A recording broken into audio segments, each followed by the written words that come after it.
السلام علیکم ورحمۃ اللہ. بسم اللہ الرحمن الرحیم. الحمد للہ رب ومن تبعهم بإحسان من الفقهاء والمحدثين. أشهد أن لا إله إلا الله وحده لا شريك له وأشهد أن محمدا عبده ورسوله. اللهم صل على محمد وعلى آل محمد كما صليت على إبراهيم وعلى آل إبراهيم إنك حميد مجيد. اللهم بارك على محمد وعلى آل محمد كما صليت على إبراهيم وعلى آل إبراهيم إنك حميد مجيد. أما بعد فقد قال الإمام البخاري رحمه الله تعالى في الحديث فقال أمير المؤمنين في الحديث وسيدنا ورأس المحدثين في القديم والحديث الإمام محمد بن إسماعيل البخاري رحمه الله تعالى وقدر سعيه في صحيحه. باب قول الله ونزع الموازين القسط ليوم القيامة وأن أعمال بني آدم وقولهم يوزن. وقال مجاهد القسطاس العدل بالرومية ويقال القسط مصدر المقسط وهو العادل وأما القاسط فهو الجائر. حدثنا أحمد بن إشكاب قال حدثنا محمد بن فضيل عن عمارة بن القعقاع عن أبي زرعة عن أبي هريرة رضي الله تعالى عنه قال قال النبي صلى الله عليه وسلم كلمتان حبيبتان إلى الرحمن خفيفتان على اللسان ثقيلتان في الميزان سبحان الله وبحمده سبحان الله العظيم.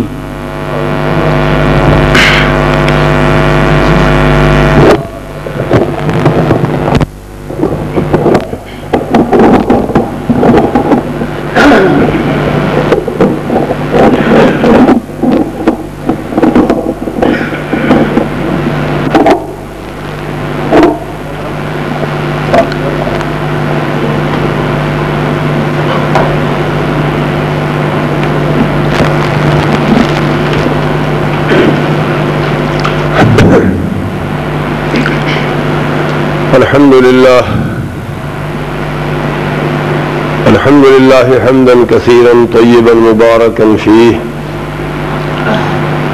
نحمده ونستعينه ونستغفره ونعوذ بالله من شرور أنفسنا ومن سيئات أعمالنا. من يهده الله فلا مضل له ومن يضلل فلا هادي له. وأشهد أن لا إله إلا الله وحده لا شريك له وأشهد أن محمدا عبده ورسوله. أعوذ بالله من الشيطان الرجيم. يا أيها الذين آمنوا اتقوا الله حق تقاته ولا تموتن إلا وأنتم مسلمون. يا أيها الناس اتقوا ربكم الذي خلقكم من نفس واحدة وخلق منها زوجها وبث منهما رجالا كثيرا ونساء واتقوا الله الذي تساءلون به والأرحام إن الله كان عليكم رقيبا. يا أيها الذين آمنوا اتقوا الله وقولوا قولا سديدا يصلح لكم أعمالكم ويغفر لكم ذنوبكم ومن يطع الله ورسوله فقد فاز فوزا عظيما. اللهم صل على محمد وعلى آل محمد كما صليت على إبراهيم وعلى آل إبراهيم إنك حميد مجيد.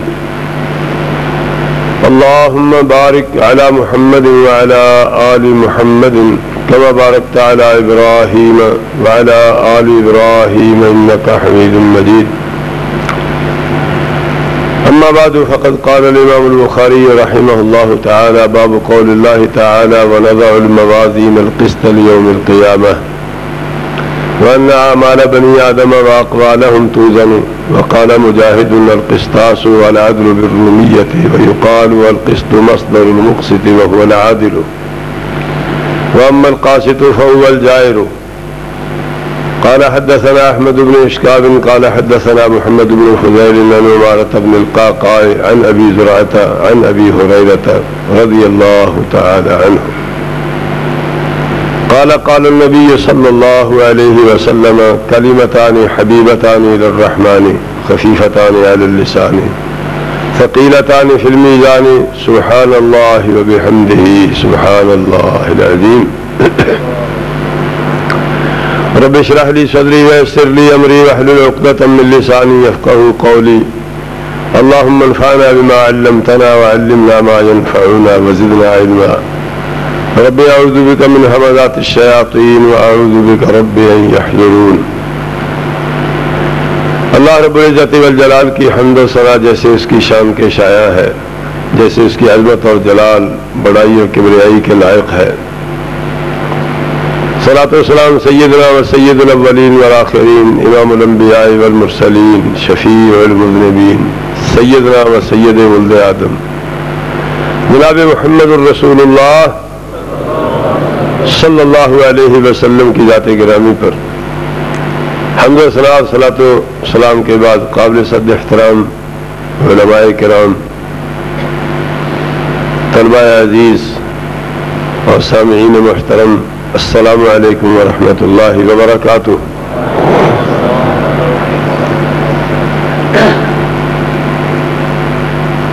سرگودا کے لوگ میرے ساتھ اب کافی محبت کرنے لگے ہیں اور میں ان کی اس محبت کا دل کی گہرائیوں سے شکر گزار ہوں، لیکن اس محبت میں کچھ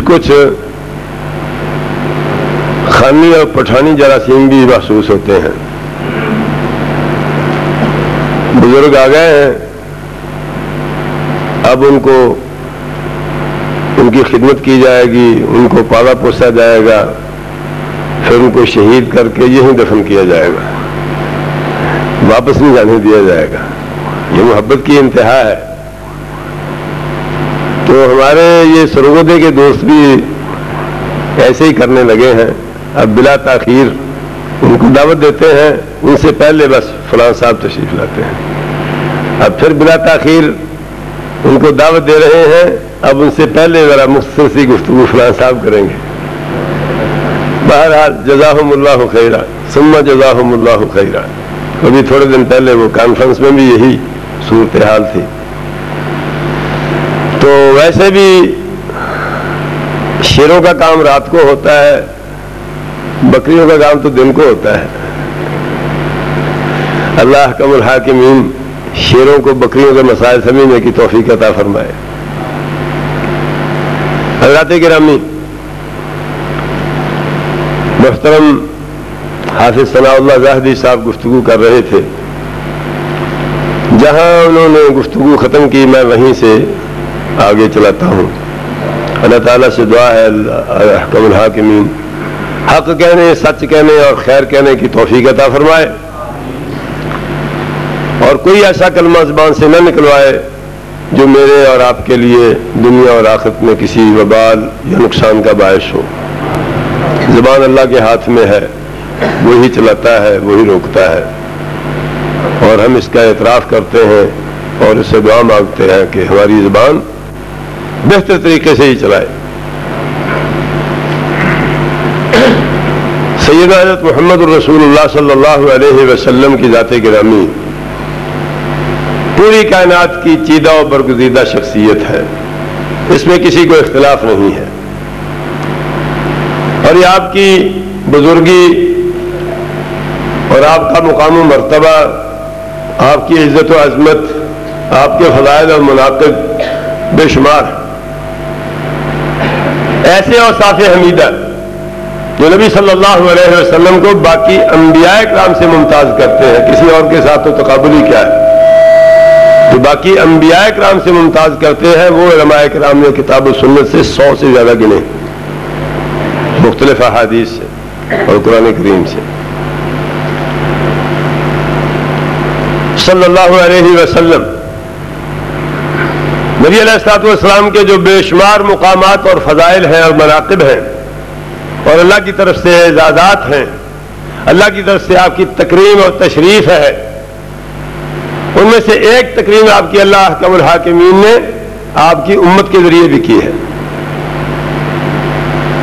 اور جو بہت کچھ آپ علیہ الصلوۃ والسلام کو ملا اور کسی کو نہیں ملا، ان میں سے ایک امت بھی ہے امام الانبیاء صلی اللہ علیہ وسلم کی، جیسی امت حضرت محمد الرسول اللہ صلی اللہ علیہ وسلم کو ملی ہے ویسی امت کسی نبی کو نہیں ملی۔ آپ خاتم الانبیاء ہیں، آپ کی امت خاتم الامم ہے، آپ افضل الانبیاء ہیں، آپ کی امت افضل الامم ہے، آپ خیر الانبیاء ہیں، آپ کی امت خیر الامم ہے۔ بات بڑی تفصیل طلب ہے، لیکن وقت تفصیل کا نہیں ہے، بڑے ہی اختصار کے ساتھ ایک دو اشارے۔ سابقہ امتوں کا ذکر بھی نبی علیہ الصلوۃ والسلام نے اپنی حدیثوں میں کیا، اپنی امت کا بھی کیا، قرآن حکیم نے بھی کیا، اور سب سے بڑھ کر یہ کہ ہمارے سامنے سابقہ امتیں اس وقت بھی موجود ہیں، اور امت محمدیہ بھی ہمارے سامنے موجود ہے۔ ان کا رویہ، اس امت کا رویہ ہمارے سامنے ہے، ان کا اپنے نبیوں کے ساتھ رویہ بھی ہمارے سامنے ہے، اور ہمارے نبی کے ساتھ رویہ بھی ہمارے سامنے ہے، اور امت مرحومہ کا رویہ ان کے انبیاء کرام کے ساتھ وہ بھی بہت عظیم الشان ہے، اور اپنے نبی حضرت محمد الرسول اللہ صلی اللہ علیہ وسلم کے ساتھ تو کیا ہی کہنے۔ آپ کو معلوم ہے انہوں نے کیا کہا تھا، اذهب انت وربك فقاتلا انا هاهنا قاعدون، تو جاؤ تیرا رب جائے، جا کے لڑو، ہم یہاں تشریف فرما ہے۔ اور ہمارے لوگوں نے کیا کہا تھا، باقی وہ جو لینے گئے تھے مکے، مدینے سے مکے جو یہ درخواست لے کر گئے تھے کہ تشریف لائیں، مدینے تشریف لائیں اور ہمارا نظام حکومت سنبھالیں، انہوں نے کیا کیا تقریریں وہاں کی تھی، سبحان اللہ۔ وہ تو خیر پھر بھی گرویدہ تھے اور مسلمان تھے، اور نبی صلی اللہ علیہ وسلم کو لینے کے لیے گئے تھے۔ حضرت عباس رضی اللہ تعالیٰ تو اس وقت مسلمان بھی نہیں ہوئے تھے ابھی، جو انہوں نے تقریر کی تھی وہی کافی ہے، نبی مسلمان نہیں ہوئے تھے، انہوں نے جو تقریر کی نبی علیہ السلام کے حق میں، اور کہا کیا لے کے جا رہے ہو، سوچ لو، محمد صلی اللہ علیہ وسلم یہاں عزت کے ساتھ رہ رہے ہیں، اس کو یہاں کوئی مسئلہ نہیں ہے، ہم ان کو سنبھال رہے ہیں، لے کے جا رہے ہیں تو سوچ کے لے کے جاؤ کیا کرنا ہے۔ انہوں نے کہا جانیں قربان کر دیں گے، مال قربان کر دیں گے، اولاد قربان کر دیں گے، بیویاں قربان کر دیں گے، کوئی چیز نہیں رکھیں گے حضرت محمد رسول اللہ صلی اللہ علیہ وسلم کو جو قربان نہ ہو۔ اللہ اکبر صلی اللہ علیہ وسلم ورضی اللہ تعالی عنہ۔ وہاں اذهب انت وربك فقاتلا انا هاهنا قاعدون، اور یہاں جانے قربان کرنے کے لیے تیار ہے، اور صرف لفظ نہیں ہے، پھر کر کے بھی دکھائیں۔ معصوم بچے امام الانبیاء کو بچانے کے لیے ماؤں نے آگے کر دیے، نبی علیہ السلام کو تیر نہ لگے، ہمارے بچے چل نہیں ہوئے۔ کیا کہنے اس امت کے، کتنا بڑا امتیاز ہے حضرت محمد الرسول اللہ صلی اللہ علیہ وسلم کا۔ ابوبکر صدیق نے کیا کیا قربانیاں نہیں دی، حضرت عمر، عثمان، علی نے کیا کیا قربانیاں نہیں دی، اور یہ شرف ہے اس امت کا۔ اللہ احکم الحاکمین نے بہترین تعریفیں کی ان کی۔ حضرت محمد الرسول اللہ صلی اللہ علیہ وسلم کا فرمان ہے، عبداللہ بن مسعود راوی ہے، آپ پڑھ چکے ہیں، آپ نے فرمایا مجھ سے پہلے جو نبی بھی آیا اس کی امت تھی، ہر نبی کی امت ہوتی تھی جو اس کا طریقہ اپناتی تھی، اس کی سنت پر عمل کرتی تھی، اس کے احکام کی تعمیل کرتی تھی۔ پھر وہ جب چلے جاتے، نبی کے صحابی چلے جاتے، بعد میں کون لوگ آتے، یقولون ما لا یفعلون ویفعلون ما لا یؤمرون، دو لفظوں میں بات ختم کر دی، جوامع الکلم جو دیے گئے ہیں۔ سابقہ امتوں میں ان کے نبیوں کے ساتھی اور صحابہ جب چلے جاتے، ان کے بعد جو لوگ آتے وہ کیا ہوتے، یقولون ما لا یفعلون ویفعلون ما لا یؤمرون، جو کہتے وہ کرتے نہیں تھے، کہنے کے لیے اور ہوتا تھا، کرنے کے لیے اور ہوتا تھا، اور جس کا ان کو حکم دیا جاتا تھا وہ نہیں کرتے تھے، اور جس کا نہیں دیا جاتا تھا وہ کرتے تھے، یعنی سنت پر عمل نہیں کرتے تھے، بدعتیں کرتے تھے۔ نبی علیہ السلام نے فرمایا فمن جاہدہم بیدہ فہو مومن ومن جاہدہم بلسانہ فہو مومن ومن جاہدہم بقلبہ فہو مومن وَلَيْسَ وَرَاءَ ذَلِكَ مِنَ الْإِيمَانِ حَبَّةُ خَرْدَلٍ، جو ان کے ساتھ ہاتھ سے لڑے وہ بھی محمد، اس کے ایمان کی شہادت بھی امام الانبیاء دیتے ہیں. جو ان کے خلاف زبان سے لڑے اس کے ایمان کی بھی شہادت ہے. جو دل میں ان کو برا جانے ایمان کی بھی شہادت ہے. جو ایسا بھی نہ کرے اس کے بارے میں فیصلہ ہے کہ اس کے دل میں رائی کے دانے برابر بھی ایمان نہیں. نبی کی مخالفت کرنے والوں اور نبی کے راستے کو چھوڑنے والوں اور نبی کے راستے کے خلاف کوئی راستہ گڑنے والوں کے بارے میں میں جو ان کے بارے میں دل میں بغض نہیں رکھتا،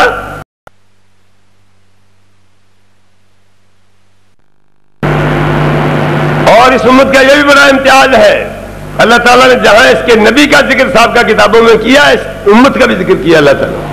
کیا بات ہے. محمد الرسول اللہ والذین معہ اشداء علی الکفار رحماء بینہم تراہم رکعا سجدا یبتغون فضلا من اللہ ورضوانا سیماہم فی وجوہہم من اثر السجود ذالک مثلہم فی التوراۃ ومثلہم فی الانجیل كزرع أخرج شطأه فآزره فاستغلظ فاستوى على سوقه يعجب الزراع ليغيظ بهم الكفار وعد الله الذين آمنوا وعملوا الصالحات منهم مغفرة وأجرا عظيما.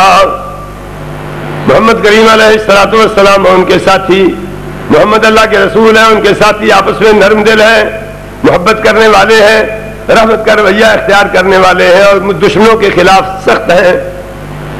تراہم رکعا سجدا، آپ ان کو دیکھو گے کبھی سجدے میں ہوں گے کبھی رکوع میں ہوں گے. یبتغون فضلا من اللہ ورضوانا، اللہ کا فضل تلاش کرتے ہیں، اللہ کی رضامندی کی حصول کے لیے محنت کرتے ہیں. سیماہم فی وجوہہم من اثر السجود، ان کی نشانی امت محمدیہ کو پہچان نہ ہو تو ان کی پیشانیاں دیکھ لیا کرو، اللہ کے حضور ماتھے رگڑ رگڑ کے نشان پڑے ہوئے ہیں. مشرق سے لے کر مغرب تک، مغرب سے لے کر مشرق تک، جنوب سے شمال تک ساری دنیا چھان لو، کسی کے پیشانی پہ اللہ کی عبادت کا نشان کہیں نظر نہیں آئے.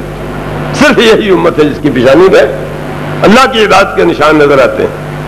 اور اللہ تعالیٰ نے یہ ان کی نشانی تورات میں بھی لکھی ہوئی ہے، انجیل میں بھی لکھی ہوئی کہ میرا ایک نبی آئے گا، اس نبی کی امت ہوگی، اس امت کی یہ نشانی ہوگی. ذالک مثلہم فی التوراۃ ومثلہم فی الانجیل، ذالک مثلہم فی التوراۃ ومثلہم فی الانجیل. اللہ اکبر. تو بات دور نہ نکل جائے، حضرت محمد الرسول اللہ صلی اللہ علیہ وسلم کے امتیازات میں سے ایک بڑا امتیاز آپ کی عظیم الشان امت بھی ہے، جو بے نظیر ہے، عظیم الشان ہے، بے مثل ہے. ایسی امت کسی نبی کو نہیں ملی، اور اتنی امت کسی نبی کو نہیں ملی. نہ ایسی ملی نہ اتنی ملی، نہ ایسی ملی نہ اتنی ملی. کتنی ملی آپ پڑھ چکے ہیں جامع ترمذی میں. قیامت کے دن میدان محشر میں سارے انسانوں کی صفیں 120 ہوں گی، اور ان میں سے امت محمدیہ کی صفیں کتنی ہوں گی؟ 80 صفیں. 80 صفیں صرف امت محمدیہ کی، اور باقی 40 صفیں ساری امتوں کی. صلی اللہ علیہ وسلم. کتنا اعزاز ہے حضرت محمد الرسول اللہ صلی اللہ علیہ وسلم کا کہ ان کو اتنی بڑی امت ملی، اتنی شاندار امت ملی، اتنی جانثار امت ملی. امام الانبیاء اس پہ فخر کریں گے، دنیا میں فخر کر کے گئے ہیں اور آخرت میں بھی فخر کریں گے. اور ہم بھی اللہ تعالیٰ کا شکر ادا کرتے ہیں کہ اللہ تعالیٰ نے ہمیں یہ اعزاز بخشا ہے کہ ہم حضرت محمد الرسول اللہ صلی اللہ علیہ وسلم کی امت میں سے. لیکن میرے بھائیوں یہ بھی یاد رہے، جیسے یہ امت حضرت محمد الرسول اللہ صلی اللہ علیہ وسلم کا اعزاز ہے، نبی صلی اللہ علیہ وسلم کا اعزاز ہے، آپ کی تکریم اور آپ کی تشریف ہے، ویسے ہی اس امت کا بھی ایک اعزاز ہے جو کسی اور امت کو نہیں ملا. اور وہ اعزاز ہے حضرت محمد الرسول اللہ صلی اللہ علیہ وسلم کی تعلیمات کے حفاظت کرنے والا گروہ، محدثین اکرام کی جماعت. یہ بھی ایک ایسا امتیاز ہے اس امت کا، کسی امت کو یہ گروہ نہیں ملا. یہ گروہ صرف حضرت محمد الرسول اللہ صلی اللہ علیہ وسلم کی امت کو ملا ہے.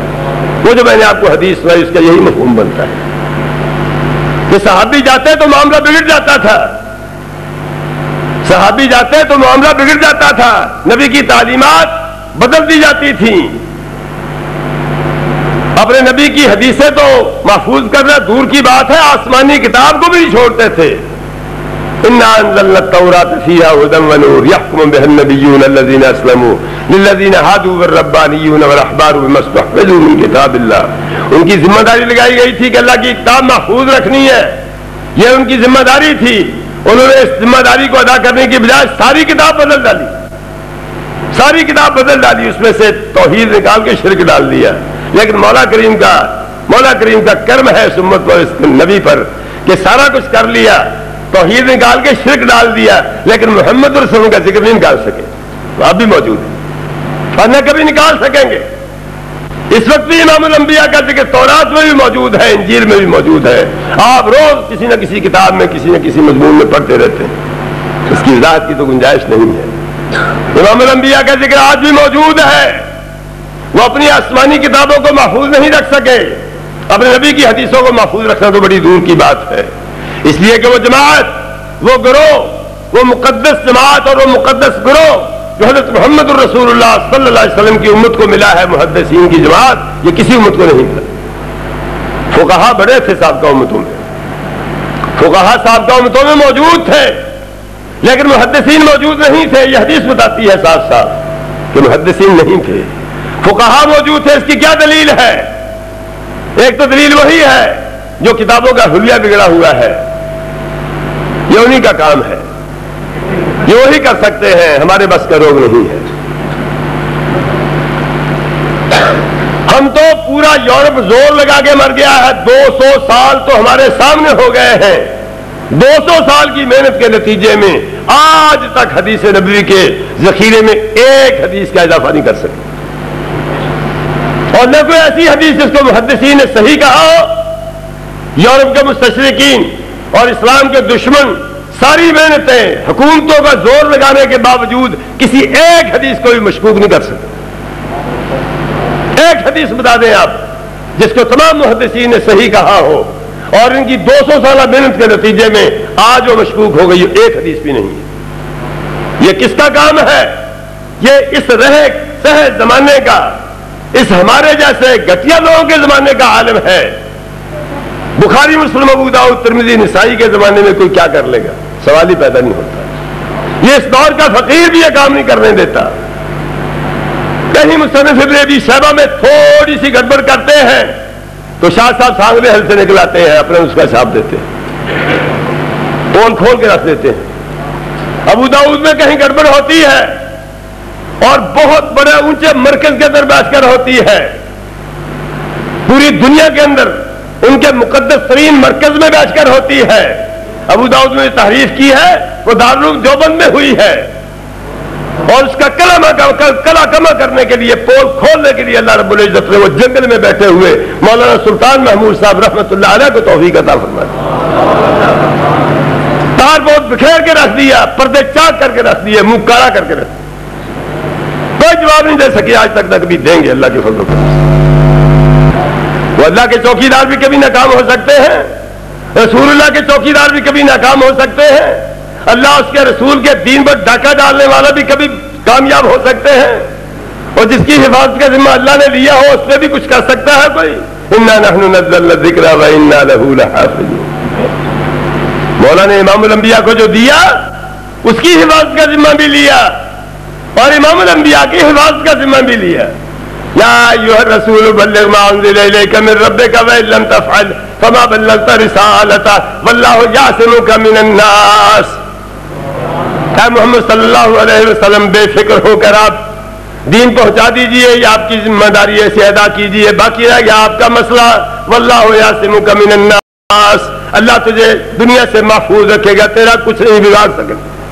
سارے اہل مکہ مل کر محمد الرسول اللہ صلی اللہ علیہ وسلم کا کچھ نہیں بگاڑ سکے، اور ساری دنیا کے ملحدین مل کر حدیث رسول کا کچھ نہیں بگاڑ سکے، تعلیم نبوی کا کچھ نہیں بگاڑ سکے، اور نہ کبھی بگاڑ سکیں گے. اللہ اکبر. جیسے دین کو محفوظ رکھا ویسے ہی صاحب دین کو بھی محفوظ رکھا، جیسے حدیث کو محفوظ رکھا ویسے صاحب حدیث کو بھی محفوظ رکھا. اور مولا کا کرم ہے، مولا کا شکر ہے، مولا کے سامنے ہم سجدہ ریز ہوتے ہیں، دعائیں کرتے ہیں، رب انی علی ذکرک، رب انی علی ذکرک و شکرک و حسن عبادتک. یہ کام اللہ تعالیٰ نے اپنے حقیر بندوں سے لیا. حدیث رسول کی حفاظت کا کام اللہ تعالیٰ نے محدثین کرام سے لیا اور ان کے پیروکاروں سے لیا, ان کے نقش قدم پر چلنے والوں سے لیا, اور آج تک لے رہا ہے, اور فوجیں تیار ہو کے جا رہی ہیں, ہمیشہ لیا جاتا رہے. جب تک یہ زندہ ہے کبھی کچھ نہیں ہوگا.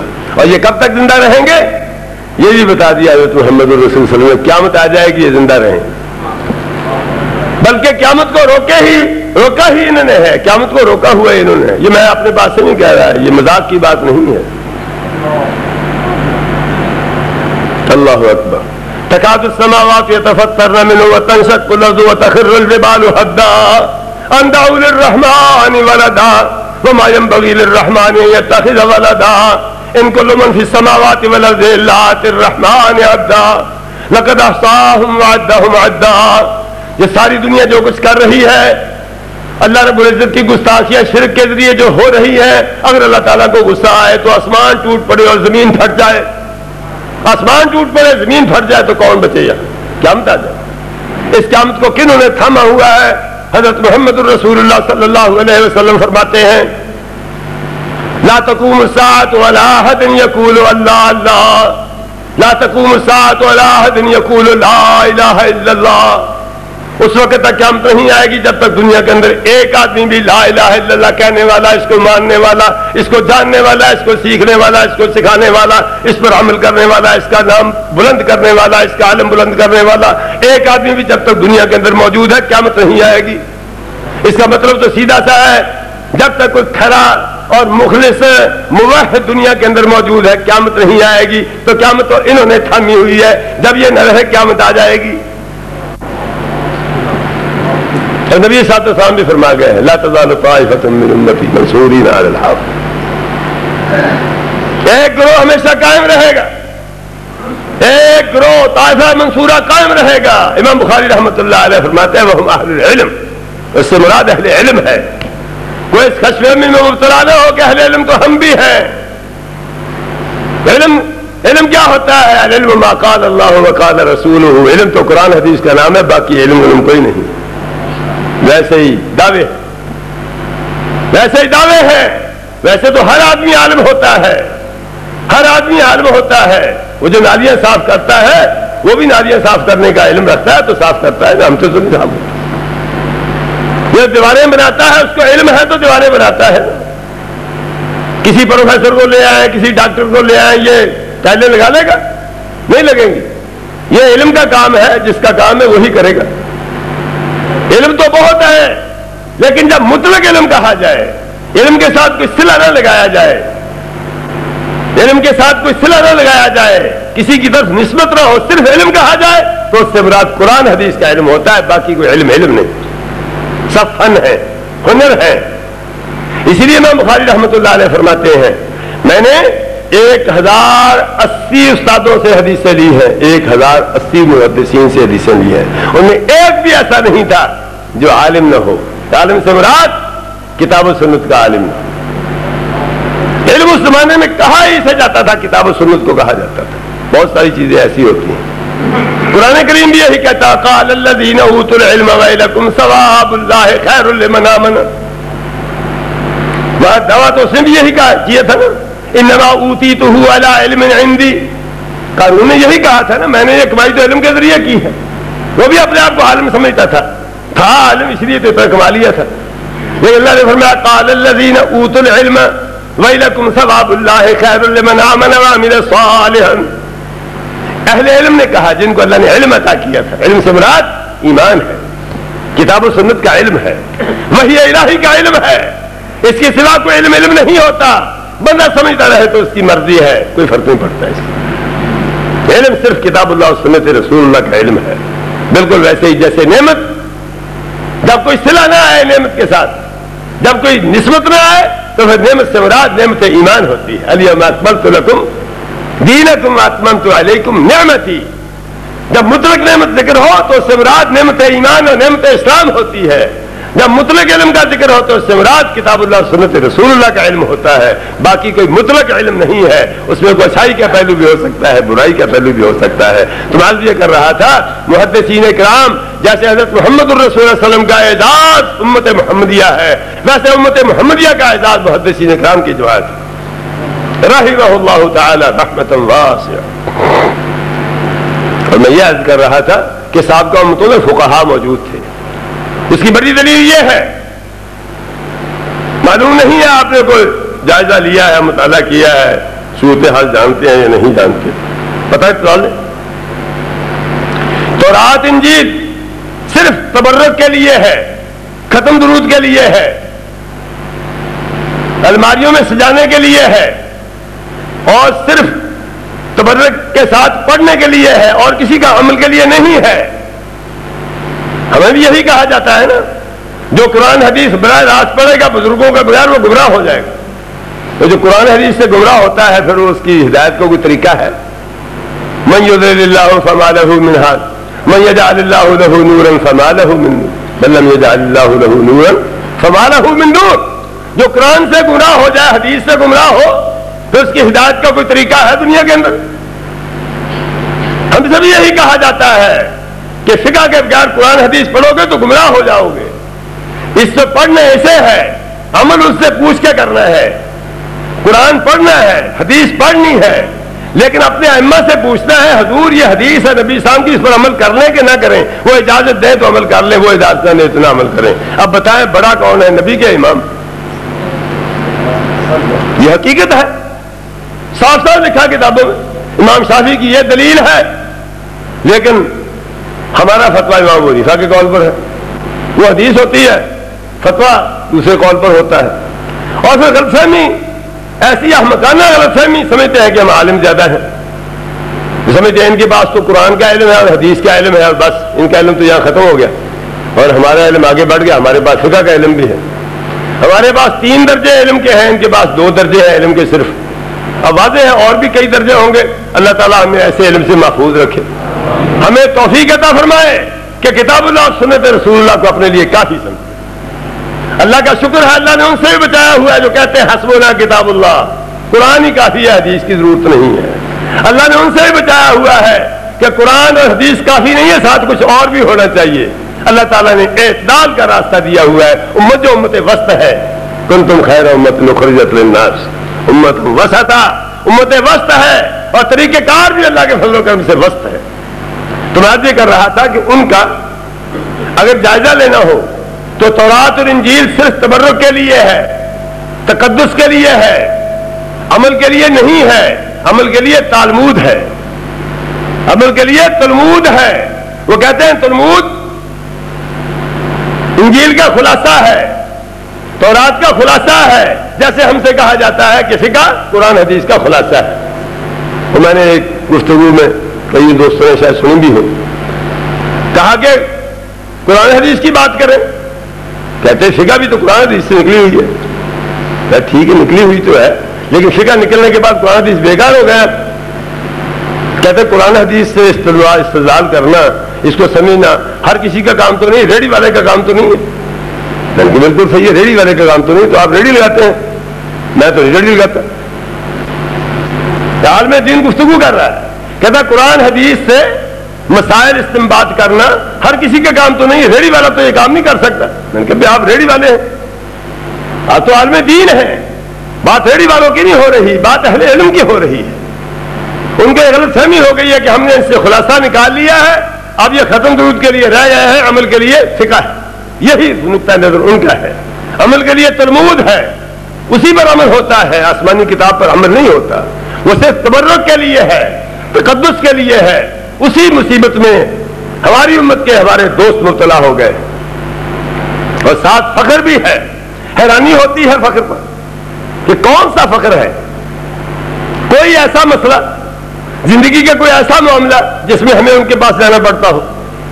کہتے ہیں کہ ہمارے امام کی شرطیں بڑی کڑی تھی، اس لیے ان کے پاس حدیثیں تھوڑی تھی، شرط پہ پوری اترے گی تو پھر ہی قبول کریں گے نا۔ شرطیں ان کی کڑی ہیں، ہماری حدیثیں ہماری مضبوط ہیں۔ اگر تمہاری شرطیں کڑی ہیں تو پھر کتاب دکھاؤ جو صحیح بخاری سے آگے نکل گئی۔ یہ یہ شرطوں کے ساتھ ہی تو آگے نکلی ہے. تمہاری شرطیں کڑی ہیں، ایک تو شرطیں ہی نہیں ہیں جو بیان کر سکیں. شرطیں کڑی ہیں اور حدیثیں ساری ضعیف ہیں. عجیب و غریب قسم کی شرطیں ہیں. اس سے آگے نکل کے دیکھیں، اگر تمہاری شرطیں زیادہ ہیں اور تمہاری فقہ بہت وسیع ہے، ہماری حدیث بہت محدود ہے، سارے مسائل کا حل پیش نہیں کرتی، تو کوئی کتاب لا کے دکھائیں حدیث کی. بخاری، مسلم، ابو داؤد، ترمذی، ابن ماجہ، موطا امام مالک، بلوغ المرام، مشکات المصابیح، جس کے اندر لکھا ہو رواہ الہدایہ، رواہ شرح الوقایہ. کوئی ایسی کتاب دیکھی آپ نے حدیث کی جس میں ہدایہ کے حوالے ہوں، شرح وقایہ کے حوالے ہوں، فقہ کی کسی کتاب کے حوالے ہوں؟ کوئی ایسی فقہ کی کتاب دکھاؤ جس میں ان کے حوالے نہ ہو. فقہ کی کتابوں کا صرف وہی کام کا حصہ ہوتا ہے جس میں بخاری مسلم کا ذکر ہوتا ہے، باقی سارا اللہ ہی حافظ و ناصر ہے. میں کہتا ہوں اسے تھوڑا آگے بڑھیں، اسے تھوڑا آگے بڑھیں. کون کس کا محتاج ہے؟ یہاں ہر حدیث سند کے ساتھ حضرت محمد رسول اللہ صلی اللہ علیہ وسلم تک پہنچائی جاتی ہے. ایک حدیث بھی ایسی نہیں ہے اگر کہیں کسی نے لکھ دی ہے کسی خاص وجہ سے تو دوسرا آ کے بتا دے گا کہ اس کی بھی سند ہے. جو معلقات ہیں ابن حجر نے محنت کی ہے اور بھی بڑے لوگوں نے محنت کی ہے. تو ہر حدیث سند کے ساتھ ہے. اور فقہ کی کتابوں میں جو ائمہ کے اقوال ہیں ان کی سندیں اماموں تک بھی نہیں پہنچتی. اور جب ان کو ضرورت پڑے کہ قول لکھا ہوا ہے امام صاحب کا، اس قول کی سند کیا ہے کوئی پتہ نہیں ہے. اور اگر کہیں سے ملتی ہے سند تو وہ ائمہ حدیث سے ملتی. فقہ کی سندیں بھی ائمہ حدیث سے ملتی. امام ترمذی رحمۃ اللہ علیہ نے کتاب العلم میں یہی کام کیا، آخر میں بتایا ہے جو امام ابو حنیفہ کا قول ہے وہ اس سند سے ملا ہے مجھے، جو امام مالک کا قول ہے مجھے اس سند سے ملا ہے، وکیع کا قول مجھے اس سند سے ملا ہے، نفی کا قول مجھے اس سند سے ملا ہے. اللہ کی قسم فقہا کو اپنے ائمہ کے اقوال کی سندیں بھی محدثین سے ملتی ہے، اپنے پاس تو کچھ بھی نہیں. پھر بھی وہم پڑ جائے کہ ہم آگے ہیں یہ پیچھے ہیں تو اس وہم کا تو کوئی علاج نہیں ہے. اور اگر عملی زندگی میں دیکھنا ہو، عملی کی زندگی میں دیکھنا ہو، روز کوئی نہ کوئی چٹ لے کے آتا ہے ہمارے گھر میں مسئلہ کھڑا ہو گیا ہے وہ حل کر دیں. ہم تو کوئی مسئلہ لے کے ان کے پاس نہیں جاتے، کبھی کوئی مسئلہ لے کے ان کے پاس نہیں گئے.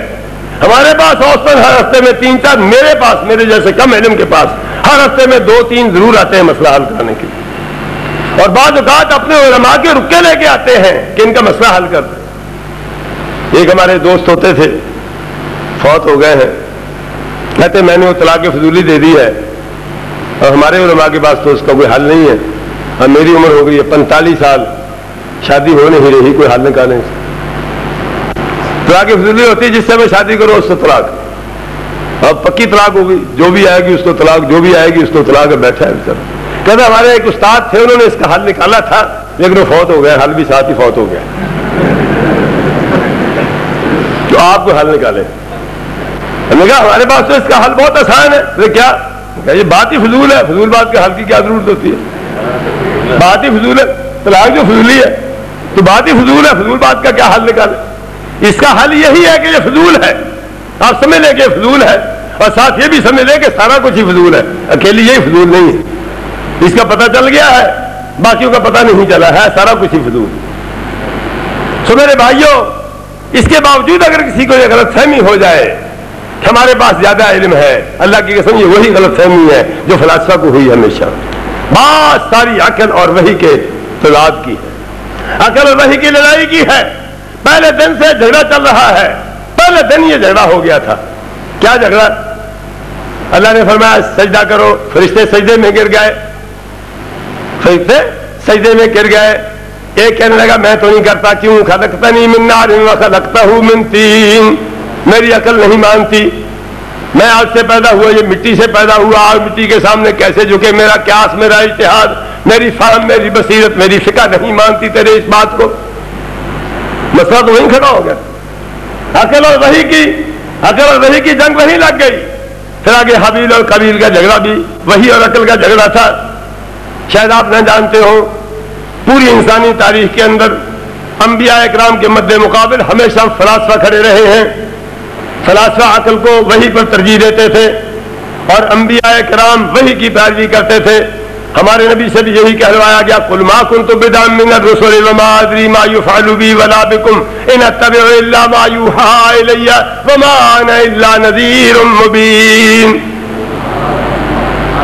جیسے ابلیس نے آدم علیہ السلام کے بارے میں رائے دی، جیسے قابیل نے حابیل کو بیوقوف سمجھا، جیسے قابیل نے حابیل کو بیوقوف سمجھا، جیسے ابو جہل نے ابوبکر صدیق کو بیوقوف سمجھا، جیسے منافقین نے صحابہ اکرام کو بیوقوف سمجھا، ویسے ہی ہمارے دور کا فقیہ محدثین کو بیوقوف سمجھتا ہے. اور ہمارے لیے اللہ کی قسم اس سے بڑا کوئی اعزاز نہیں ہے، اس لیے کہ یہ اعزاز ہمیں بتاتا ہے کہ ہم ابو ہریرہ کے ساتھ شریک ہو گئے. جو مقام انہوں نے ابو ہریرہ کو دیا وہی ہمیں دیا، ہمیں اس سے زیادہ کیا چاہیے؟ اور ہمیں جواب دینے کی اس لیے ضرورت نہیں ہے کہ جواب دینے والا خود جواب دیتا ہے. وَإِذَا قِيلَ لَهُمْ آمِنُوا كَمَا آمَنَ النَّاسُ قَالُوا وَنُؤْمِنُ كَمَا آمَنَ السُّفَهَاءُ أَلَا إِنَّهُمْ هُمُ السُّفَهَاءُ وَلَكِنْ لَا يَعْلَمُونَ. جب ان سے کہا جاتا ہے ویسے ایمان لاؤ جیسے ابوبکر عمر عثمان علی ایمان لائے ہیں، جیسے اشرا مبشرہ ایمان لائے ہیں، محمد صلی اللہ علیہ وسلم جو کہہ دیتے ہیں بغیر سوچے کے بغیر سمجھے کے فوراً مان لیتے ہیں.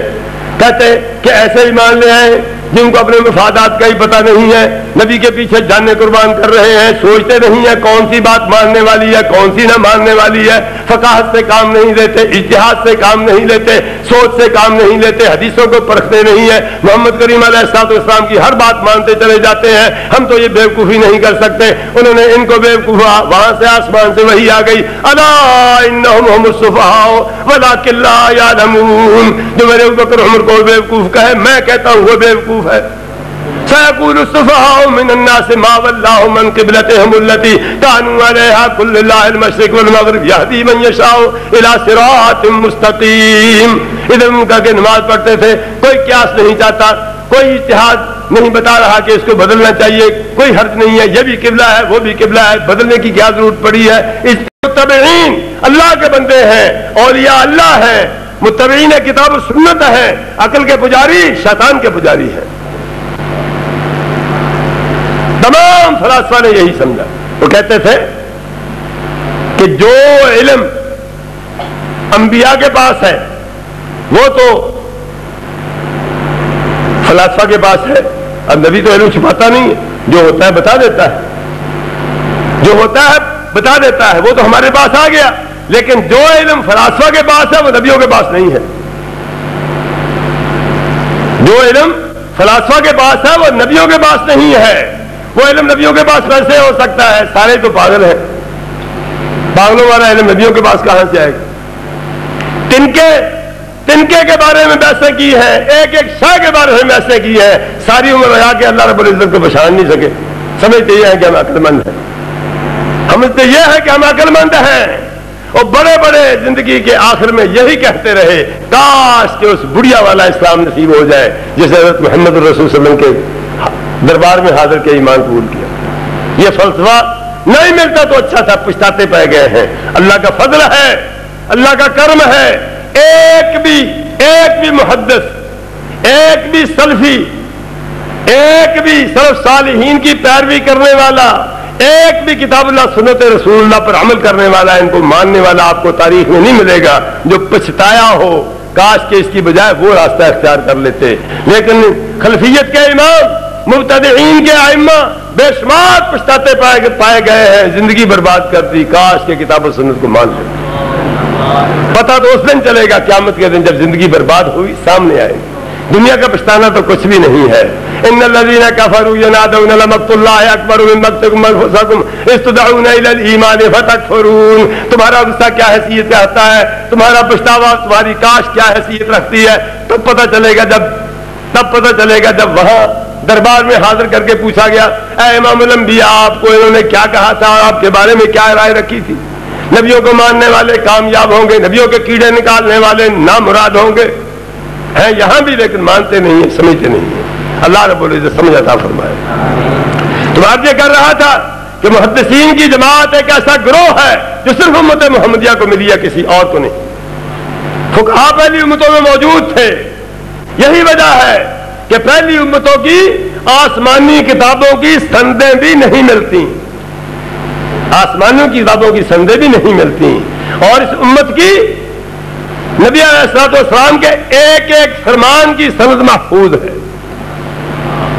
ایک آدمی سینکڑوں میل چل کے آتا ہے، حضرت محمد الرسول اللہ صلی اللہ علیہ وسلم کے پاس 5 منٹ بیٹھے، 10 منٹ بیٹھے، کوئی ایک بات سن لے، کوئی ایک بات سیکھ لے، کوئی لمبی صحبت نہیں ہے، کوئی لمبا چوڑا علم نہیں ہے، وہ بات ہی ہم تک پہنچی ہے تو سند کے ساتھ پہنچی ہے۔ میں کہتا ہوں اللہ نے اپنے نبی کو اتنا محفوظ کیا ہے، اس قدر عزتیں بخشی ہیں کہ رات کے اندھیرے میں کمرے کے اندھیرے میں بغیر چراغ اور بغیر دیے کے نماز پڑھ رہے ہیں۔ 14 صدیاں بیت گئی، ہم جانتے ہیں امام الانبیاء کے پاؤں کہاں تھے، ہاتھ کہاں، وہ آئے کب کے گئے بھی کب کے، نظر میں اب تک سما رہے ہیں۔ وہ آئے کب کے گئے کب کے، نظر میں اب تک سما رہے ہیں۔ وہ چل رہے ہیں، وہ پھر رہے ہیں، یہ آ رہے ہیں، وہ جا رہے ہیں۔ کوئی سیرت طیبہ کا ایک پہلو بتا دے جو محفوظ نہ ہوا ہو، جو مطلب اس کو محفوظ نہ کیا ہو۔ کس نے محفوظ کیا ہے؟ تو کہاں نے محفوظ کیا ہے؟ کارنامہ ان کا بھی بڑا ہے۔ ان کا کیا کارنامہ ہے؟ انہوں نے تو سنا دیا، اس سے آگے تو بیچاروں کے پاس ہے کچھ نہیں۔ ان کا کارنامہ یہ ہے کہ انہوں نے گھٹ گھٹ کے سنائی ہے، بڑا مشکل کام ہے۔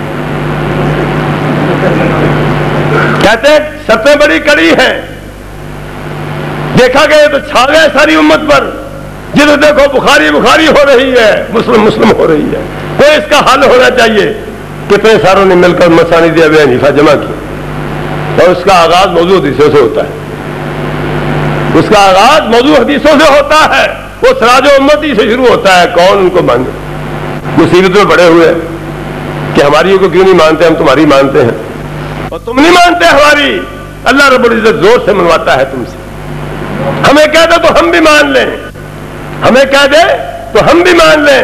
کیسے مان لیں ایسی باتیں جن کا کوئی سر پاؤں نہ ہو، جن کی کوئی بنیاد نہ ہو، جن کی کوئی اساس نہ ہو؟ کیسے مان لیں اس بات کو؟ کیسے مان لیں اس بات کو؟ اللہ اکبر کہ سارے نبی حضرت محمد الرسول اللہ صلی اللہ علیہ وسلم پر فخر کریں گے۔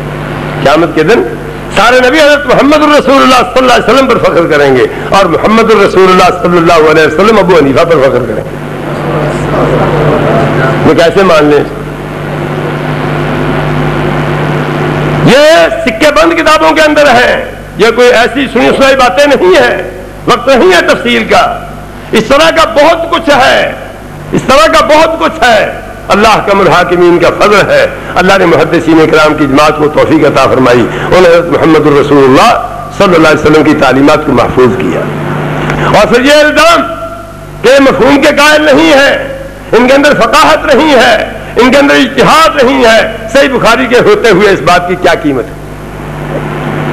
صحیح بخاری کے ہوتے ہوئے اس بات کی کیا قیمت ہے؟ ہر حوالے سے جیسے امام بخاری رحمۃ اللہ علیہ کو اللہ نے یہ توفیق عطا فرمائی کہ حدیث رسول اللہ کا اتنا احترام کیا اور نبی صلی اللہ علیہ وسلم کا اتنا احترام کیا، یہ بات ساری احترام کی ہے کہ میرے بادشاہ صاحب کی کوئی بات آ کے سناتا اور سمجھاتا ہے، میرے دل میں اگر ان کا احترام نہیں ہے تو جو بھی کوئی کہتا رہے گا مانتا رہوں گا۔ اگر میرے دل میں ان کا کوئی احترام ہے، ان کی توقیر اور ان کی تعظیم اور ان کی تشریف ہے، تو میں سیدھا آؤں گا شاہ صاحب کے پاس، جناب آپ نے یہ فرمایا ہے، ان کے منہ سے سن کر بات مانوں گا۔ یہ تکریم امام الانبیاء کی محدثین کرام نے کی ہے، اور امام بخاری رحمۃ اللہ علیہ نے انتہا کر دی کہ حدیثوں کے درجات جو سب سے اعلیٰ پائے کی حدیثیں ہیں انہیں قبول کیا۔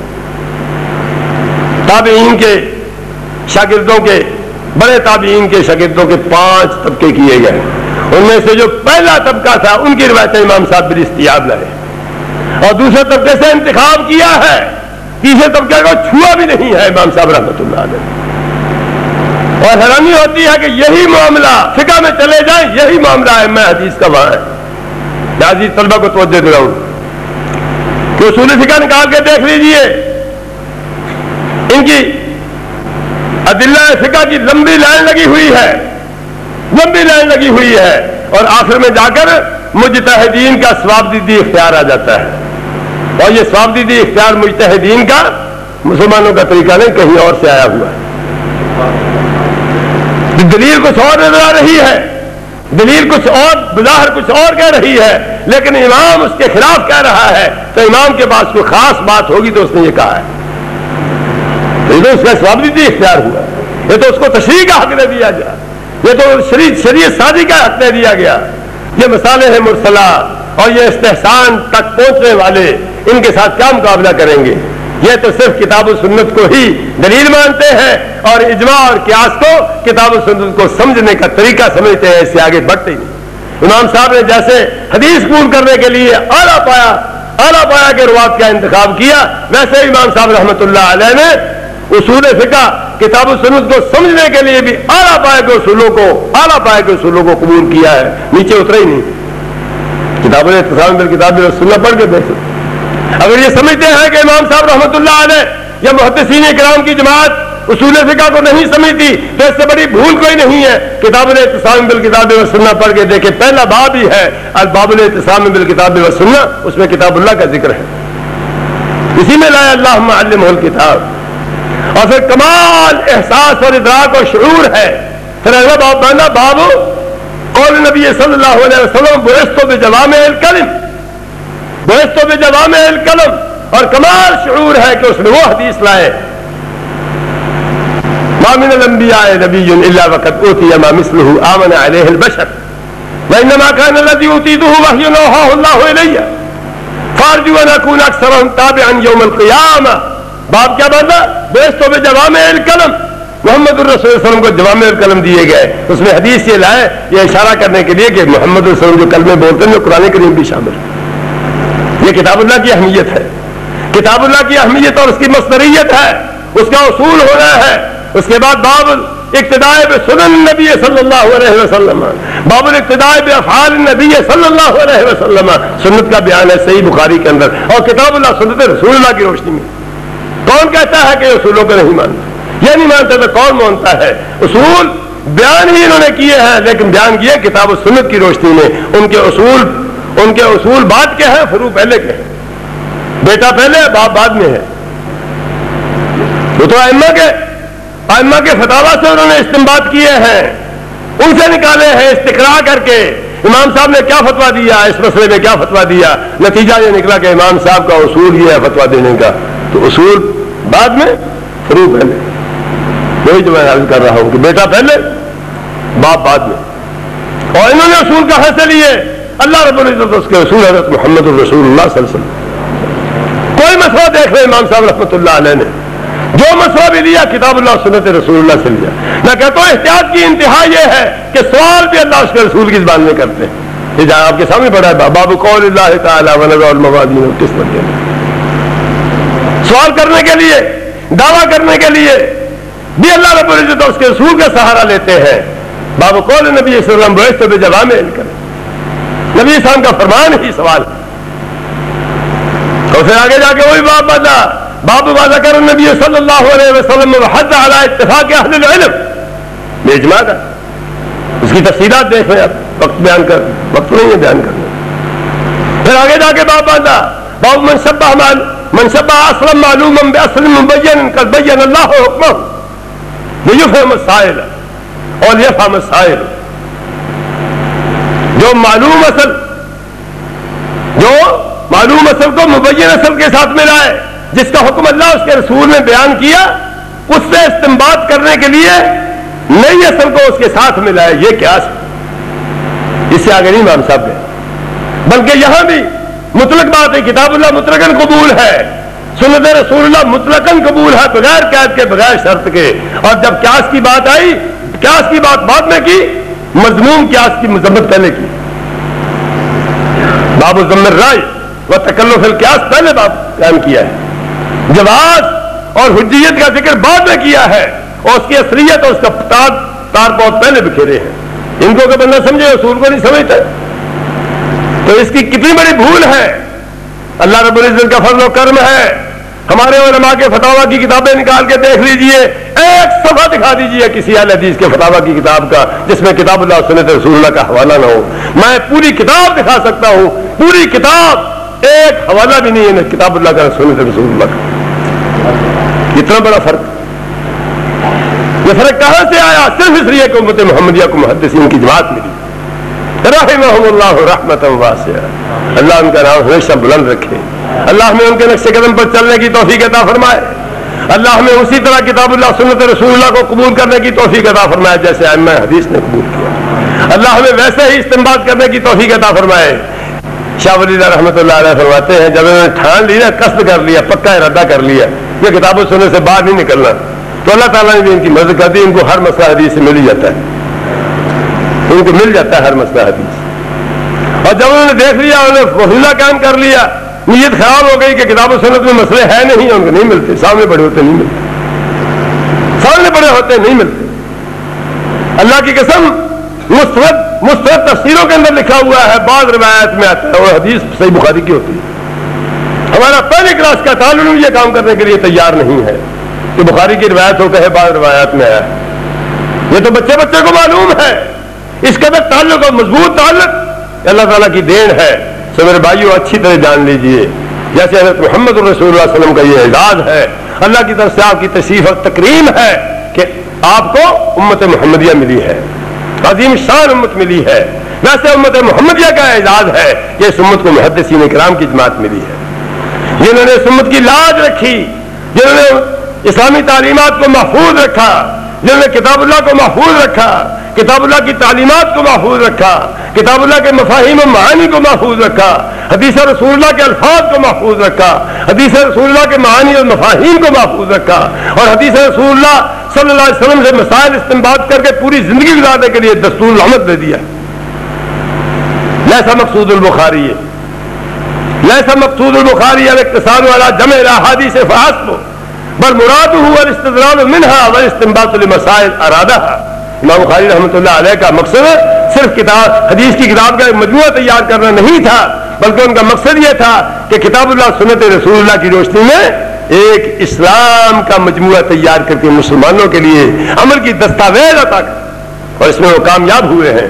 اسی لیے ساری کتابیں اپنے مذاہب کی کتابیں ہیں، کوئی فقہ حنفی کی کتاب ہے، کوئی فقہ مالکی کی کتاب ہے، کوئی فقہ شافعی کی کتاب ہے، کوئی فقہ حنبلی کی کتاب ہے۔ بخاری شریف اسلام کی کتاب ہے، مسلمانوں کی کتاب ہے۔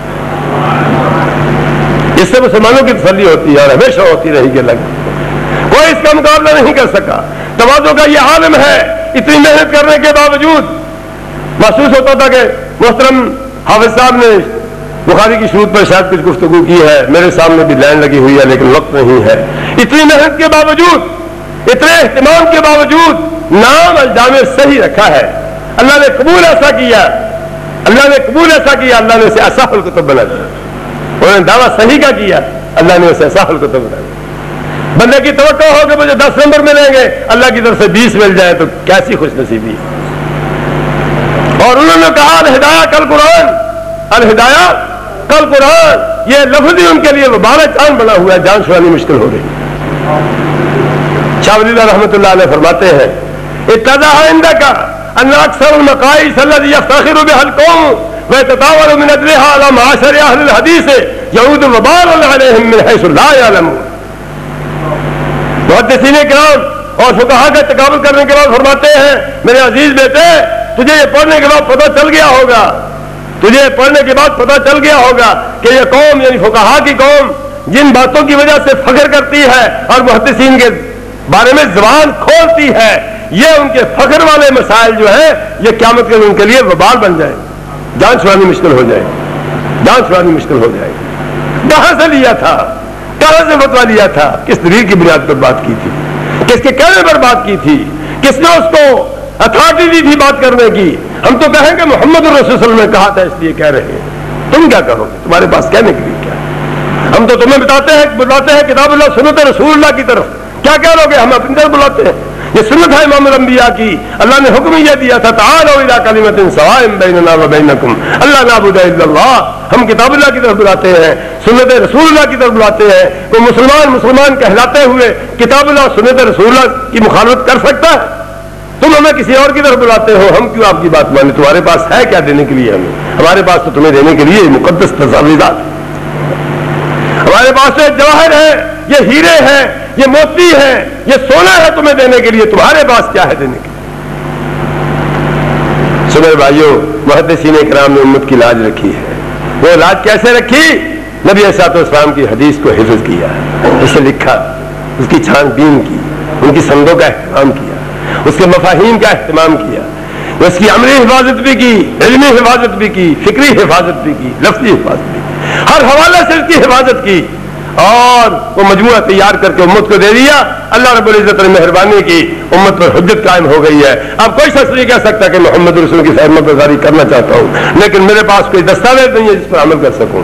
آنکھیں بند کر کے کتاب اللہ سنت رسول اللہ پر انسان عمل کر سکتا ہے۔ اللہ رب العزت کا فضل و کرم ہے کہ ہم جیسے مسکینوں کے پاس بھی یہ مجموعے موجود ہیں جن پر آنکھیں بند کر کے عمل ہو سکتا ہے۔ الحمدللہ الذی ہدانا لہذا وما كنا لنهتدی لولا ان ہدانا۔ پھر یہ فقر و مباحث، ہمیں زیادہ مسئلے آتے ہیں، ہم نے زیادہ لوگوں کے مسائل حل کیے ہیں، یہ آپ کے سامنے ہے۔ ہدایہ نکال کے دیکھ رہے ہیں، صحیح بخاری نکال کے دیکھ رہے ہیں، صحیح بخاری کی آپ کے سامنے 97 کتابیں ہیں اور ہدایہ کی 52-53 سے آگے نہیں۔ کس کے پاس مسئلے زیادہ ہے؟ کون مسئلے زیادہ بتاتا ہے؟ کمال ہے، یہ ایمان سے بات شروع ہوتی ہے، توحید پر بات ختم ہوتی ہے، وہاں استنجے سے بات شروع ہوتی ہے۔ کیا مقابلہ ہے اس کا اور اس کا؟ اس کا ایک مقام بتا دو، صحیح بخاری کا ایک مقام جس سے بلا تکلف باپ اپنی بیٹی کو نہ پڑھا سکتا، اور ہدایت میں بے شمار ایسے مقام ہیں کوئی شرم و حیا والا انسان اپنے دوستوں کے ساتھ بھی بیٹھ کر نہیں پڑھ سکتا، اکیلا کمرے میں بیٹھ کر پڑھ سکتا ہے۔ پھر بھی سمجھتے ہیں کہ ہم آگے ہیں، یہ پیچھے ہیں۔ اور دوسری طرف عالم یہ ہے کہ اس کی 97 کتابوں کا مجموعہ ہے، یعنی زندگی کے 97 شعبوں کے بارے میں امام صاحب رحمۃ اللہ علیہ نے مسائل کا حل پیش کیا، اور وہ 52-53 شعبوں کے بارے میں بات کر کے کہتے ہیں کہ ہمارے پاس زیادہ مسائل ہیں۔ امام صاحب رحمۃ اللہ علیہ نے اللہ رب العزت کی توفیق سے جہاں دین کا مثبت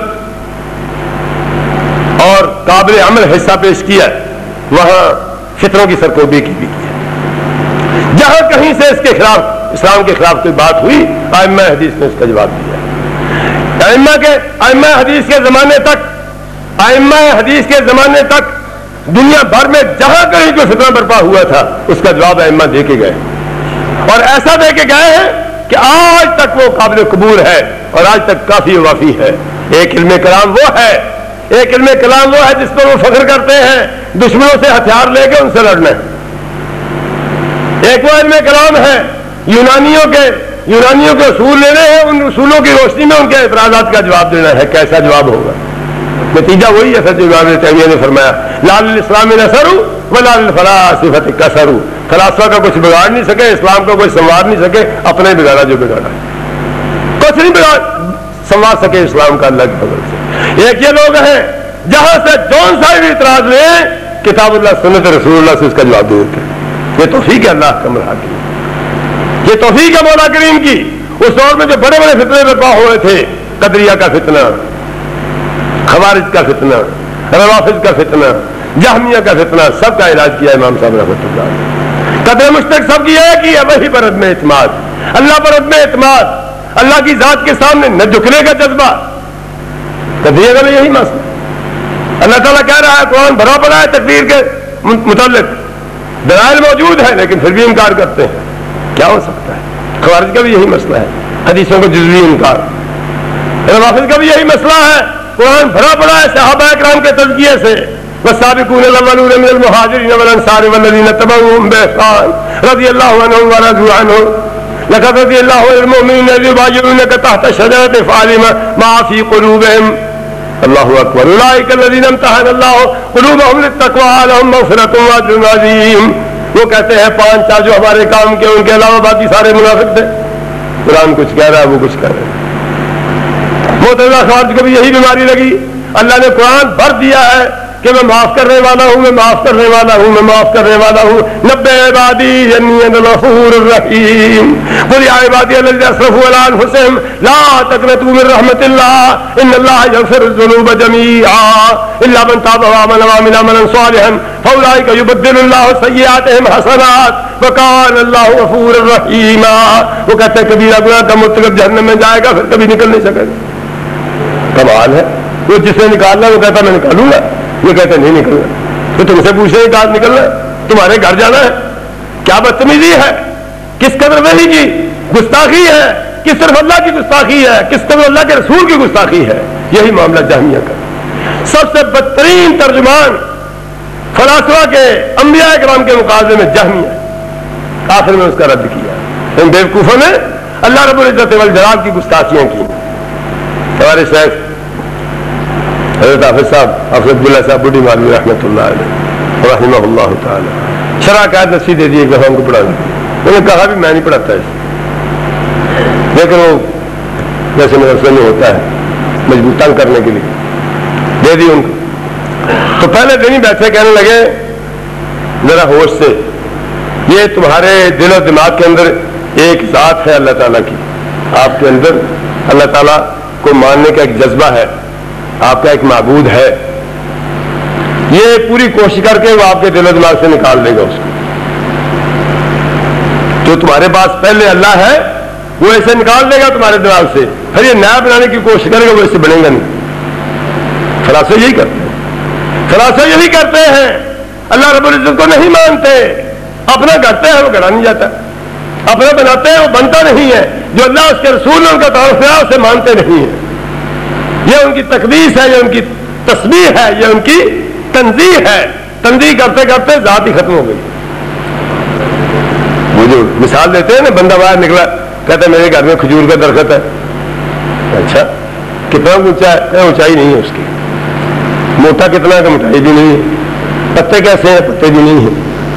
تنا کیسا ہے؟ اس کا تنا بھی نہیں ہے. جڑیں اس کی کتنی گہری ہیں؟ جڑیں بھی نہیں ہے اس کی. پھل اس کو کیسا لگتا ہے؟ پھل بھی نہیں ہے. میں سیدھی بکواس کر کے ہے نہیں بول رہا ہوں. نہ ہاتھ ہے نہ پاؤں ہے، نہ آتا ہے نہ جاتا ہے، نہ بولتا ہے نہ معاف کر سکتا ہے، نہ بخش سکتا ہے، نہ جنت دے سکتا ہے، نہ جہنم دے سکتا ہے، نہ آسمان دنیا پر آ سکتا ہے، نہ عرش پر مستوی ہے، لامکان میں رہتا ہے. لامکان تو ہوتا ہی نہیں. تو سیدھی بات کرو نہیں مانتے اللہ تعالیٰ کو. سیدھی بات کرو کہ نہیں مانتے اللہ تعالیٰ کو. کون مانتا ہے اللہ کو؟ اللہ کو وہ مانے گا جو اس پر 100% یقین کرے گا. الحمدللہ رب العالمین الرحمن الرحیم مالک یوم الدین اللہ لا الہ الا هو الحی القیوم لا تأخذه سنة ولا نوم له ما في السماوات وما في الارض من ذا الذي يشفع عنده الا باذنه يعلم ما بين ايديهم وما خلفهم ولا يحيطون بشيء من علمه الا بما شاء وسع كرسيه السماوات والارض ولا يؤوده حفظهما وهو العلي العظيم الرحمن على العرش استوى له ما في السماوات وما في الارض وما بينهما وما تحت الثرى وان تجهر بالقول فانه يعلم السر واخفى الله لا اله الا هو له الاسماء الحسنى لله الاسماء الحسنى فادعوه بها وذروا الذين يلحدون في اسمائه سيجزون ما كانوا يعملون. یہ مانیں گے اللہ تعالیٰ کو جو ایک ایک آیت کو مانتے ہیں، ایک ایک لفظ کو مانتے ہیں، کسی لفظ کی تعویل نہیں کرتے، کسی لفظ کی تعویل نہیں کرتے. جو بھی کہہ دیا جائے اللہ تعالیٰ کے بارے میں، جو بھی اللہ کے بارے میں کہہ دیا جائے آخر میں یہی کہتے ہیں سبحان اللہ وبحمدہ سبحان اللہ العظیم. جب کسی بندے کے کام پہ سبحان اللہ کہا جائے تو اس سے مراد تعجب ہوتا ہے کہ تم نے اتنا بڑا کام کر لیا. اللہ کی ذات کے بارے میں جب سبحان اللہ کہا جائے تو اس کا مطلب یہ ہوتا ہے اللہ تو اس سے بڑا کام بھی کر سکتا ہے. تعجب کے لیے نہیں ہوتا، عظمت و جلال کے بیان کے لیے. یہ سچا سبحان اللہ ہے، یہ سچی سبحان اللہ ہے جو محدثین کرام کہتے ہیں، جو ائمہ حدیث نے کہی ہے. یہ بہترین تعارف ہے اللہ تعالیٰ کا جو امام بخاری رحمۃ اللہ علیہ نے کتاب التوحید میں کرایا. اسی تعارف کو امام ابن تیمیہ رحمۃ اللہ علیہ نے عقیدہ واسطیہ کے اندر مرتب کر کے پیش کیا. میں مدت تک میں نے کتاب لکھنے کے بعد مدت تک میں نے توقف کیا، دنیا کے سامنے کتاب پیش کر دی، اس کا ایک لفظ بھی کتاب اللہ سنت رسول اللہ کے خلاف دکھا دوں میں مرجوع کر لوں گا. آج تک کوئی شخص ثابت نہیں کر سکا، نہ ویسی کوئی کتاب لکھ سکا. اللہ رب العزت کے ذات کے بارے میں تعارف کرنے کے لیے فلسفے لگتے ہیں، علم کلام کا استعمال کرتے ہیں، احمقانہ کتابیں ہیں. محدثین کرام کی جماعت اللہ کا تعارف کرائے گی، اللہ کے رسول کا تعارف کرائے گی، اللہ کا دیا ہوا تعارف پیش کرے گی، اللہ کے رسول کا دیا ہوا تعارف پیش کرے گی. اس لیے اللہ تعالیٰ نے فیصلہ کر دیا ہے ما قدر اللہ حق قدرہ والارض جميعا قبضته يوم القیامة والسماوات مطویات بیمینہ سبحانہ وتعالی عما یشرکون. سبحانہ وتعالی عما یشرکون. وہ جو کہتے ہیں اللہ کا ہاتھ ہی نہیں ہے، اللہ کہتا ہے میں ساری زمینوں کو ایک ہاتھ میں لپیٹ کر ایک ہاتھ میں پکڑ لوں گا، سارے آسمانوں کو پکڑ کر لپیٹ کر ایک ہاتھ میں پکڑ لوں گا. جو ہاتھ کا انکار کرتے ہیں اللہ کے جلال کو کیسے مانیں؟ اس سے بڑی گستاخی کیا ہوگی؟ جو مانتے ہی نہیں ہیں، جو کہتے ہیں لامکان میں ہے. لامکان کا مطلب کوئی جگہ ایسی جگہ ہے جہاں وہ جگہ ہے ہی نہیں ہے. جگہ نہیں ہے تو اللہ کہاں ہے؟ سیدھی بات کرو کہ اللہ نہیں ہے. لامکان میں ہے، لامکان میں ہے۔ یہ بڑے بڑے مفکرین بھی یہ باتیں کرتے ہیں جو عقل سے بالا ہے، عقل سے بالا نہیں بلکہ عقل کے خلاف۔ لیکن اہل حدیث رحمہ اللہ تعالی نصوص کتاب و سنت کی روشنی میں ثابت کیا، امام بخاری رحمۃ اللہ علیہ نے، شاید کسی کے دماغ میں یہ کیڑا اور یہ بیماری ہو کہ ہم عقیدے کے باب میں ضمنی دلائل نہیں مانتے، عقیدے کے لیے قطعی دلائل ہونے چاہیے۔ امام صاحب رحمۃ اللہ علیہ نے ایک کم 100 آیتیں پیش کر دی اللہ رب العزت کے تعارف کرنے کی، ایک کم 100 آیت۔ کرو انکار، کون انکار کرے گا؟ ایک ایک شخص کے بارے میں الگ الگ دلیل دی، اللہ رب العزت نے کی قبر کو رحمت سے بھرے، نور سے بھرے۔ اللہ اکبر۔ تو امام صاحب رحمۃ اللہ علیہ نے اس آخری کتاب میں توحید بیان کی اور جہمیہ کا رد کیا، اور اسی وہ غلط فہمی جو غلط فہمی ہے جہمیہ کو ہوئی، ان میں سے ایک غلط فہمی یہ بھی ہے، بلکہ استہزاء کرتے ہیں کہ میزان نہیں ہے، قیامت کے دن ترازو نہیں قائم کیا جائے گا، بلکہ اس حد تک زبان کھولتے ہیں کہ ترازی کی تو سبزی فروش کو ضرورت ہوتی ہے، پیاز بیچنے والے کو ضرورت ہوتی ہے، اللہ تعالیٰ نے ترازو کیا کرنا ہے، اس کا مسئلہ ہے، اس نے کیا کرنا ہے کیا نہیں کرنا، تمہیں کیا حق ہے یہ کہنے کا؟ لیکن جب وہ کہتا ہے تو پھر انکار کا کیا مطلب؟ کیسا ہتھوڑا مارا؟ باب قول اللہ تعالیٰ وَنَضَعُ الْمَوَازِينَ الْقِسْطَ لِيَوْمِ الْقِيَامَةِ، یہاں بھی اللہ کی توفیق ہے، اللہ رب العزت کا کلام بات سے افضل ہے۔ کہیں اللہ تعالیٰ نے ایک بات کو اختصار سے بیان کیا، کہیں تفصیل سے بیان کیا، کہیں دلال سے بیان کیا، کہیں بغیر دلال کے بیان کیا، اس لیے کلام اللہ کے بعض حصوں سے افضل ہے، بعض حصوں سے مفصل ہے۔ اللہ رب العزت نے قرآن کریم میں میزان عدل کا کئی مقامات پر ذکر کیا، لیکن جس تفصیل کے ساتھ اس آیت میں ذکر کیا ہے اتنی تفصیل کے ساتھ کہیں ذکر نہیں کیا۔ امام صاحب رحمۃ اللہ علیہ کا ادراک اور شعور ہے کہ اسی آیت کا انتخاب کیا ہے، باب قول اللہ تعالیٰ وَنَضَعُ الْمَوَازِينَ الْقِسْطَ، ایک تو نضع کہا ہم قائم کریں گے، اتنی بات ہی کافی ہے، بات کی نسبت اللہ کی طرف ہو جائے، باقی کسی چیز کی ضرورت نہیں رہی۔ پھر اس کے بعد بالقسط وَنَضَعُ الْمَوَازِينَ الْقِسْطَ، عدل و انصاف کا ترازو قائم کریں گے، مزید تاکید ہو گئی۔ فَلَا تُظْلَمُ نَفْسٌ شَيْئًا، یہ بھی کہنے کی ضرورت نہیں تھی، یہ بھی مزید تفصیل ہے کہ اس نے کسی پر ظلم نہیں کیا جائے گا، جب اللہ کی طرف نسبت ہو گئی تو ظلم کی نفی تو ویسے ہی ہو گئی۔ وہ انکار نے پھر دقت بیان کی کہ کیسا حساب ہوگا، کیسا حساب ہوگا۔ اللہ اکبر، کہ ایک رائی کے دانے برابر بھی کوئی شے ہے وہ بھی لا کے تول لیں گے۔ وَإِنْ كَانَ مِثْقَالَ حَبَّةٍ مِّنْ خَرْدَلٍ أَتَيْنَا بِهَا، اور پھر مزید تاکید کی وَكَفَىٰ بِنَا حَاسِبِينَ، ہمیں خوب حساب لینا آتا ہے۔ اللہ کے بندو، اللہ رب العزت سے ڈر جاؤ، اللہ بڑا دقیق حساب لینے والا ہے۔ یہ تمہارے ترازو کیا حیثیت رکھتے ہیں، مولا کریم کا میزان عدل تمہاری نیتوں کے بھید بھی تول کے رکھ دے گا، دلوں کے اندر جو باتیں ہیں وہ بھی سامنے رکھ دے گا۔ وَأَسِرُّوا قَوْلَكُمْ أَوِ اجْهَرُوا بِهِ إِنَّهُ عَلِيمٌ بِذَاتِ الصُّدُورِ أَلَا إِنَّهُمْ يَصْرُونَ صُدُورَهُمْ لِيَسْتَخْفُوا مِنْهُ وَلَا حِينَ يَسْتَغْشُونَ ثِيَابَهُمْ يَعْلَمُ مَا يُسِرُّونَ وَمَا يُعْلِنُونَ إِنَّهُ عَلِيمٌ بِذَاتِ الصُّدُورِ لِلَّهِ مَا فِي السَّمَاوَاتِ وَمَا فِي الْأَرْضِ وَإِن تُبْدُوا مَا فِي أَنفُسِكُمْ أَوْ تُخْفُوهُ يُحَاسِبْكُم بِهِ اللَّهُ فَيَغْفِرُ لِمَن يَشَاءُ وَيُعَذِّبُ مَن يَشَاءُ۔ دلوں کے بھید بھی جانتا ہے، کوئی چیز نہیں چھپی ہوئی اس سے۔ ما يعزب عن ربك من مثقال ذرة في الأرض ولا في السماء ولا أصغر من ذلك ولا أكبر إلا في كتاب مبين۔ سب سے دور وہ ہے، سب سے دور وہ ہے اور سب سے قریب بھی وہی ہے، اور اس کے لیے کوئی کام مشکل نہیں ہے۔ آسمان ہے، دوسرا تیسرا چوتھا پانچواں ساتواں، پھر کرسی ہے، پھر عرش ہے، عرش معلیٰ پر مستوی ہے، لیکن کمال یہ ہے کہ وَإِن تَجْهَرْ بِالْقَوْلِ فَإِنَّهُ يَعْلَمُ السِّرَّ وَأَخْفَى، تیرے دل کے بھید جانتا ہے، زمین کے نیچے چھپی ہوئی باتوں کو بھی جانتا ہے۔ اس محبت کے ساتھ، اس جذبے کے ساتھ، اس عقیدے کے ساتھ، اس یقین کے ساتھ اللہ کو مانو گے تو سچے اور کھرے مسلمان ہو گئے۔ اس کے لیے ضروری ہے کہ محدثین کرام کی شاگردی قبول کی جائے، اس کے علاوہ کوئی راستہ نہیں ہے۔ یہ تعارف جو محدثین نے کرایا، امام بخاری نے کرایا، یہ کوئی نہیں کرا سکا، نہ کوئی کرا سکتا۔ انبیاء کے وارث یہ کام کر سکتے ہیں۔ اور آخری شبہ یہ تھا، اس کا بھی اضافہ کر دیا۔ اس بات میں امام صاحب نے کیا کچھ نہیں بتا دیا، اللہ اکبر، تفسیر کا وقت نہیں ہے۔ صفات باری تعالیٰ کا اس بات کیا، صرف محبت کی دلیل دے دی، صرف رحمت کی دلیل دے دی، میزان عدل کی دلیل دے دی، اور میزان عدل کو بھرنے کی دلیل دے دی۔ اللہ تعالیٰ کی تصویر بیان ہو گئی، اللہ تعالیٰ کی تنبیہ اور تقدیس ہو گئی، اللہ تعالیٰ کے محامد بیان ہو گئے۔ اللہ اکبر، کیا کچھ بیان کر دیا۔ رحمہ اللہ تعالی باب قول اللہ تعالی ولد الموازین القسط یوم القیامہ وان اعمال بنی آدم واقوالہم توزن. اعمال بھی تولے جائیں گے، اقوال بھی تولے جائیں گے. حدیثیں بتاتی ہیں اصحاب الاعمال بھی تولے جائیں گے، حدیثیں بتاتی ہیں دفاتر اعمال بھی تولے جائیں گے. سب کی دلیلیں کتاب اللہ سنت رسول اللہ کے اندر موجود ہیں. فرمایا یؤتی بالرجل العظیم السمین یوم القیامۃ فیوضع فی المیزان ولا یزن عند اللہ جناح بعوضۃ. موٹی تون والا موٹا سارا کافر لایا جائے گا قیامت کے دن، میزان میں رکھا جائے گا تو مچھر کے پر کے برابر بھی نہیں، مچھر کے پر کے برابر بھی نہیں ہوگا. اور دوسری طرف عبداللہ بن مسعود کی پتلی پتلی پنڈلیاں اور پہاڑ سے بھی بھاری ہو جائیں.